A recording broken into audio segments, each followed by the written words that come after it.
नमस्कार दोस्तों, study with अनुभव क्लासेस में मैं आपका स्वागत करता हूं गाइस। जैसा कि आज हमारे द्वारा सौर मंडल का एक ज़बरदस्त सेशन के साथ स्टार्ट करते हैं। सौर मंडल से जितने भी प्रश्न बनते हैं आपको मैं इस वीडियो से सारा कुछ क्लियर करवा दूंगा। ये हर शख्स का वादा है। यहाँ पे पढ़ाया नहीं सिखाया जाता है। आइए देखते हैं सौर मंडल में जितने भी छोटे से या बड़े प्रश्न बनते हैं मैं आपको सारा कुछ क्लियर करवा दूंगा। आप कभी याद करोगे कि किसी ने हमें इस चीज़ को बताया था। आप मेरे इस वीडियो पे अंत तक बने रहिएगा, मेरे वीडियो को स्किप मत करिएगा। और हाँ, मेन पॉइंट को आप पेपर पेन से नोट करते चलिएगा। आपको कोचिंग की ज़रूरत नहीं पड़ेगी। आइए देखते हैं यहाँ पॉइंट टू द पॉइंट कौन कहाँ से क्या प्रश्न बनते हैं। आपके कोई भी वनडे एग्ज़ाम हो सारा कुछ आपका क्लियर हो जाएगा। तो पहले चलते हैं हम कहाँ पे, सौर मंडल पे। सौर मंडल कहते किसे हैं? ये सूरज जो है, सूर्य जो है, सौर मंडल या ऊष्मा या ऊर्जा का एक स्रोत है। यहाँ पे हम देखते हैं सूर्य, इधर से देखते हैं सूर्य, और सूर्य के जो ये छोटे छोटे खंड हैं ये हमारे क्या हैं? ये हमारे ग्रहों की ग्रह हैं। और लास्ट में एक पहले कहते हैं कि सौर मंडल में कुल कितने ग्रह होते हैं, ठीक, या कितने ग्रह हैं। तो इससे पहले 9 थे, लेकिन यहाँ पे ये जो एम है, एम 52 ग्रह की संज्ञा दी गई थी, इसलिए इसे जो है 2012 में हटाकर ग्रहों की संख्या से हटा दिया गया है। अब प्रेजेंट टाइम में 8 ग्रहों की संख्या है। तो यहाँ पे हम देखते हैं एक क्रमबद्ध तरीके से कि सूर्य से नजदीक कौन सा है और सूर्य से दूर कौन सा है। तो यहाँ पे हमने क्रमबद्ध तरीके से लिख दिया है। तो यहाँ पे सब अगर देखते हैं कि सूर्य से नजदीक का ग्रह, नजदीकी ग्रह जो है बुध है, और फिर दूसरे नंबर पे शुक्र है, तीसरे पर पृथ्वी है, और चौथे पर मंगल है, फिर बृहस्पति है, फिर शनि है, फिर अरुण और वरुण। अगर पूछ ले आपसे प्रश्न में कि सूर्य से सबसे दूरी पर स्थित कौन सा ग्रह है, तो आपका वरुण होगा। यहाँ पे मैंने एक क्रमबद्ध तरीके से या सीरियल से लगाया, कहाँ, किससे? सूर्य से दूरी की, सूर्य से दूर की ओर। तो यहाँ पे सूर्य से नजदीक हमारा बुध ग्रह है। तो यहाँ पे बुध ग्रह को मरकरी कहते हैं, ठीक। तो यहाँ पे अगर और कुछ चीज देखी जाए तो ये जो नाभिकीय सूर्य का जो व्यास है 13,92,200 किलोमीटर है। सूर्य का जो व्यास है 13,92,200 किलोमीटर है। यहाँ पे कहा जाता है कि नाभिकीय संलयन की जो प्रक्रिया होती है, ये नाभिकीय संलयन की जो प्रक्रिया होती है, यहाँ पे छोटे छोटे आइटम जो है मिलकर बड़े आइटम का निर्माण करते हैं। जैसे यहाँ पे एच है, हाइड्रोजन मिलके हीलियम को बना दिया। और फिर इसके बाद अगर आपसे पूछता है कि सूर्य से सबसे नजदीकी कौन सा तारा है, तो ये प्रॉक्सिमा सेंचुरी तारा है, ठीक, प्रॉक्सिमा सेंचुरी तारा है। अब यहीं पे अगर पूछ ले आपसे कि सबसे चमकीला तारा कौन सा है, तो साइरस नाम का एक तारा है जो सबसे चमकीला तारा है, ठीक। साइरस नाम का एक तारा है, साइरस। तो ये सबसे चमकीला तारा है, ना कि कोई ग्रह है, ये तारा है। अब यहाँ पे हम देखते हैं क्या कि यहाँ पे हमारा क्रमबद्ध तरीके लगे हुए हैं। तो यहाँ से हम दो भाग में डिवाइड कर देते हैं। तो इधर के जितने हमारे ग्रह होंगे वो आंतरिक ग्रह कहलाते हैं, ठीक। यहाँ पे मैं मिटा दूँ थोड़ा सा, इनको जो है आंतरिक ग्रह कहा जाता है, आंतरिक ग्रह। और ये ग्रह इधर से इन ग्रहों को कहा जाता है बाह्य ग्रह। अब इन्हें बाह्य ग्रह कहो या बाहरी ग्रह कहो, तो यहाँ पे आपको ये पता है कि सौर मंडल में सबसे बड़ा ग्रह कौन सा है। तो सबसे पहले हमारा ये एक पहले नंबर पे आता है हमारा जुपिटर। यानी कि बृहस्पति आता है, दूसरे पर स्टेरनस आता है, ठीक, ये शनि है। फिर यूरेनस है तीसरे नंबर पर बड़ा है, चौथे नंबर पे वरुण है जिसे अंग्रेजी में नेपच्यून कहा जाता है, और पांचवें नंबर पे हमारा क्या है, पांचवें नंबर पे हमारी पृथ्वी है, और छठवें नंबर पे बड़े आकार की दृष्टि से देख रहे हैं, आकार की दृष्टि से छठवें नंबर पे मंगल बड़ा है, और सातवें नंबर पे शुक्र है, और आठवें नंबर पे बुध है। यहाँ पे हमने क्रम को लगा दिया। क्रम लगाया कैसे कि पहले नंबर पे अगर बड़े की बड़े बड़े क्रम से छोटे क्रम की ओर देखते हैं तो पहले पे हमारा बृहस्पति हो गया बड़ा, फिर दूसरे नंबर पे शनि हो गया, तीसरे पे अरुण हो गया, चौथे पे वरुण हो गया, पांचवें पे हमारी पृथ्वी आ गई, छठवें पे मंगल आ गया, सातवें पर शुक्र है, और आठवें पर बुध है। आया समझ में? अब यहाँ से हम क्या करते हैं कि ये जो हमारे बुध और बृहस्पति इनकी संख्या, अब यहाँ पे हम क्या करते हैं कि यहाँ पे ग्रहों की संख्या देख लेते हैं, किसके कितने ग्रह हैं, किस ग्रह के कितने उपग्रह हैं, या क्या सैटेलाइट बोलते हैं ना, इंग्लिश में इसे सैटेलाइट बोलते हैं। तो यहाँ पे मैं अगर बात करूं कि बुध और शुक्र, अगर प्रश्न में आपसे पूछ ले कि ऐसे कौन से दो ग्रह हैं जिनके एक भी उपग्रह नहीं है, तो हमारा बुध और शुक्र होगा, क्योंकि ये दो ऐसे ग्रह हैं इनके एक भी उपग्रह नहीं है। तो यहाँ से हम फर्स्ट से देखते हैं क्रमबद्ध तरीके से। तो ये जो बुध है, बुध को यह सबसे छोटा है, बुध ग्रह सबसे छोटा ग्रह है, ये सूर्य के सबसे निकट है। यहाँ सूर्य है और यहाँ से ये बुध जो है, बुध जो है सूर्य के निकट का ग्रह है। यहाँ पे एक चीज और अगला पॉइंट क्या कहता है इसमें कि यहाँ पे सूर्य के नजदीक है, यहाँ पे दिन गर्म होता है और रातें जो हैं ठंडी एवं बर्फीली होती हैं, ठंडी एवं बर्फीली होती हैं। यह एक ऐसा ग्रह है कि सूर्य का चक्कर लगाने के लिए सबसे कम दिन में चक्कर लगा लेता है, अर्थात इसका परिभ्रमण काल जो है 88 दिनों का होता है। यह अपने अक्ष में सबसे तेज घूमता है। तो आया ये समझ में? अब चलते हैं शुक्र की ओर। शुक्र को कहा जाता है सबसे गर्म ग्रह। अब आप एक दुविधा में फंस गए कि नजदीक तो बुध है, तो बुध ना होकर ये शुक्र कैसे हो गया सबसे गर्म। तो यहाँ पे ये कहा जाता है कि बुध जो है उसके अंदर इतनी कैपेसिटी है कि वो जितना जल्दी गर्म होता है उससे कहीं ज्यादा जल्दी वो ठंडा हो जाता है। इसलिए यहाँ पे कहा गया है कि रातें बर्फीली होती हैं और दिन इसका गर्म होता है। तो अगर आपसे प्रश्न पूछता है कि सबसे गर्म ग्रह कौन सा है, तो आपका राइट ऑप्शन होगा शुक्र होगा। अब यहाँ पे इसको कहा जाता है कि पृथ्वी के नजदीक है। ये शुक्र जो है पृथ्वी के नजदीक है, तो क्या हुआ, इसे पृथ्वी की बहन कहा जाता है। पृथ्वी की बहन कहा जाता है। नजदीक तो ये भी है लेकिन ये कुछ ज्यादा ही नजदीक है, ठीक, ये कुछ ज्यादा ही नजदीक है, इसलिए इसे पृथ्वी की बहन कहा जाता है या पृथ्वी की भगनी कहा जाता है। और शुक्र को भोर का तारा कहा जाता है, चमकीला ग्रह कहा जाता है। और चमकीला ग्रह होने के साथ साथ इसे लोगों ने नाम क्या दे दिया, सुंदरता की देवी। इसे यहाँ पे पूजा की जाती है, यहाँ पे सुंदरता की देवी कहा जाता है।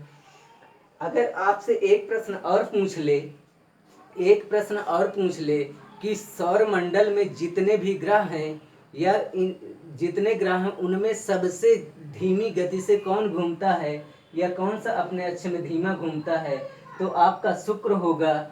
तो यहाँ पे CO2 97.97% पाई जाती है।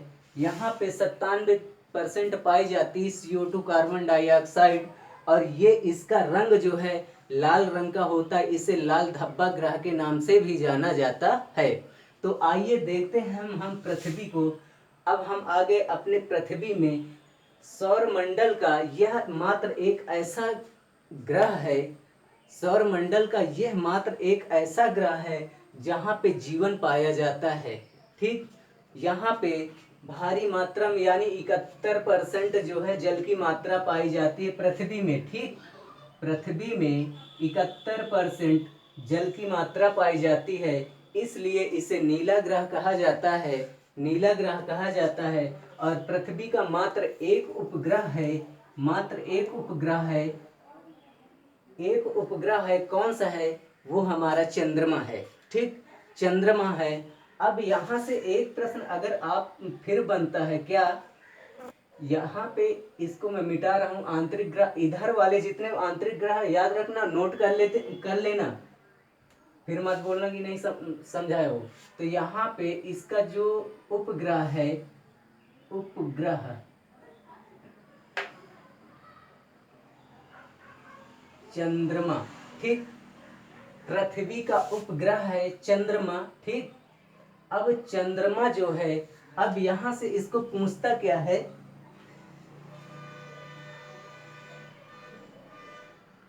यहाँ पे इसको पूछता क्या है कि पृथ्वी से चंद्रमा की दूरी कितनी है। पृथ्वी से चंद्रमा की दूरी जो है 4 लाख किलोमीटर है, 4 लाख किलोमीटर है। किसकी? पृथ्वी से चंद्रमा की दूरी जो है 4 लाख किलोमीटर है। इसको भी नोट कर लेना। अब यहाँ पे ये नीला ग्रह, इसका जो रंग है नीला ग्रह है, नीला ग्रह के यहाँ पे पानी की अधिकता होने के कारण इसे नीला ग्रह कहा जाता है। अब आइए देखते हैं मंगल को। मंगल के कुल 2 उपग्रह हैं, मंगल के 2 उपग्रह हैं। इसका जो है ये लाल रंग, ये ग्रह का रंग जो है लाल है। लाल रंग क्यों है? आयरन ऑक्साइड के कारण इसका रंग लाल है। यहाँ पे मंगल के 2 उपग्रह हैं, फोबोस और डेमोस। यहाँ पे डेमोस, फोबोस और डेमोस जो है इसके उपग्रह हैं। थोड़ा सा मैं इन पे भी चर्चा करूँगा, फोबोस और डेमोस पे। फिर यहाँ पे कहा जाता है, यहाँ पे कहा जाता है कि यहाँ पे मंगल ग्रह पे एक पर्वत है जिसका नाम निक्स ओलंपिया है, जो अपने धरातल पे माउंट एवरेस्ट है उससे कहीं 3 गुना ऊंचा है, उससे 3 गुना ऊंचा है। किससे? माउंट एवरेस्ट से ऊंचा पर्वत मंगल ग्रह में है, जो कि उसका नाम क्या है? निक्स ओलंपिया। अब यहाँ पे हम देखते हैं हमारा पहले नंबर का जो उपग्रह मंगल का था फोबोस है और डेमोस है। अगर आपसे ये पूछ ले कि कौन सा उपग्रह सबसे छोटा है, तो हमारा क्या निकल के आएगा? सबसे छोटा जो है, सबसे छोटा आपका डेमोस होगा। ठीक, अब यहाँ पे हम आगे चलते हैं वाह ग्रह की तरफ। वाह ग्रह, यहाँ पे बृहस्पति है। वह सौर मंडल में सबसे अधिक उपग्रहों की संख्या जो है बृहस्पति के पास है। बृहस्पति का सबसे बड़ा ग्रह कौन सा है? गैनीमीड। ठीक, गैनीमीड जो है सौर मंडल का सबसे बड़ा उपग्रह है। यह अपने अक्ष पर सबसे तेज घूमता है। कौन? बृहस्पति। बृहस्पति जो है अपने अक्ष पर सबसे तेज गति करता है या तेज घूमता है। तो यहाँ पे अगर फिर चर्चा की जाए, अगर यहाँ पे मैं देखा हूँ क्या बताया क्या कि डेमोस सौर मंडल का सबसे छोटा उपग्रह है। अगर बड़े उपग्रह की बात करता है तो बड़ा उपग्रह कौन सा है? ये आपका गैनीमीड है। गैनीमीड अगर पूछ ले कि सौर मंडल में सबसे बड़ा उपग्रह कौन है, तो ये गैनीमीड है। अब चलते हैं शनि की ओर। शनि को क्या कहा जाता है? शनि के कुल 62 उपग्रह हैं। इसका मात्र एक ऐसा उपग्रह है, एक ये है जो टाइटन जो है, टाइटन हमारा इसके बराबर, किसके? इस बुध के बराबर है। टाइटन हमारा बुध के बराबर है। और फिर यहाँ पे देखा जाता है कि ये जो गति होती है, ये वाली गति, इसको चतुर्दिक वलय कहा जाता है। चतुर्दिक वलय कहा जाता है। ये अपने अक्ष के चारों तरफ घूमता है, इसलिए इसे चतुर्दिक वलय कहा जाता है। फिर चलते हैं हम कहाँ पे, अरुण की ओर, यूरेनस की ओर। इसके जो उपग्रहों की संख्या है, अरुण के उपग्रहों की संख्या जो है 27 है। इसका रंग क्या है, हरा है। क्यों हरा है, मीथेन के कारण इसका रंग जो है हरा है। और ये घड़ी की दिशा में घूमता है। ठीक, ये जो है एंटी घड़ी के दिशा में घूमता है। ऐसे घड़ी हमारी ऐसे चलती है ना, ऐसे। अगर यहाँ पे एक प्रश्न और बनता है कि अगर आपसे पूछ ले ऐसे कौन से दो उपग्रह हैं जो घड़ी की दिशा में घूमते हैं, तो हमारा क्या होगा, पहला तो होगा आपका अरुण, अरुण, और फिर क्या है, शुक्र। शुक्र और अरुण ऐसे ग्रह हैं जो घड़ी की डायरेक्शन में घूमते हैं, घड़ी की डायरेक्शन में घूमते हैं। बाकी जितने ग्रह, 6 ग्रह जो और बच रहे हैं, वो एंटी क्लॉकवाइज में, मतलब घड़ी के विपरीत दिशा में घूमते हैं। आया समझ में। अब यहाँ पे हम चलते हैं वरुण। अब वरुण जो है सूर्य से सबसे दूरी पर स्थित है। अगर आपसे पूछ ले कि सूर्य से सबसे दूर पर स्थित कौन सा ग्रह है, तो आपका वरुण होगा। इसका भी रंग हरा है। ये सबसे दूर का ग्रह है। सबसे दूर होने के कारण इसे ठंडा ग्रह भी कहा जाता है। तो I hope you guys understand. मैं आशा करता हूँ कि यह मेरा लेक्चर आपको अच्छा लगा हो। अगर अच्छा लगा हो तो लाइक करें, शेयर करें, सब्सक्राइब करें। और एक ट्रिक आपको मैं और बता रहा हूँ कि यहाँ पे कभी कभी एक प्रश्न ये पूछ लेता है कि ऐसे कितने ग्रह हैं, ऐसे कितने ग्रह हैं जिसको हम खुली आंखों से देख सकते हैं या नंगी आंखों से देख सकते हैं बिना किसी यंत्र का प्रयोग किए हुए। तो आइए देखते हैं। यहाँ पे आपका मैं पूरा कॉन्सेप्ट क्लियर करवा दूंगा। इसीलिए अनुभव क्लासेस, अनुभव एकेडमी जानी जाती है कि यहाँ पे पढ़ाया नहीं सिखाया जाता है। तो आइए देखते हैं। अब यहाँ पे मैं आपको एक ट्रिक बता रहा हूँ कि कौन कौन से ग्रहों को हम खुली आंखों से देख सकते हैं। तो यहाँ पे हमने क्या लिखा, बुध, पति की सासू माँ। ठीक, ये इतने ग्रह हैं। ये हमारी क्या है, ट्रिक है। ये हमारी ट्रिक है।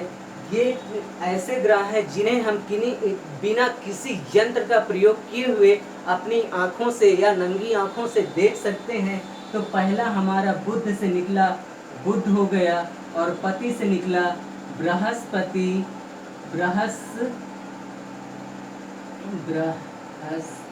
बृहस्पति। फिर इसके बाद क्या निकला हमारा, शनि निकला। फिर हमारा शुक्र निकला और फिर मंगल निकला, मंगल। ठीक, अब यहाँ पे हमारे कितने ग्रह ऐसे हैं, 5 ग्रह ऐसे हैं जिन्हें हम खुली नंगी आंखों से देख सकते हैं, खुली नंगी आंखों से देख सकते हैं। तो I hope you guys understand. अब मैं आपसे यही उम्मीद करूंगा कि आप मेरा यह वीडियो आपको अच्छा लगा होगा। अगर अच्छा लगा हो तो लाइक करें, शेयर करें, सब्सक्राइब करें। और मिलते हैं इसी तरह मज़ेदार वीडियो के साथ नेक्स्ट वीडियो में। तब तक के लिए आप मेरे इस वीडियो का एंजॉय करें। Have a nice day.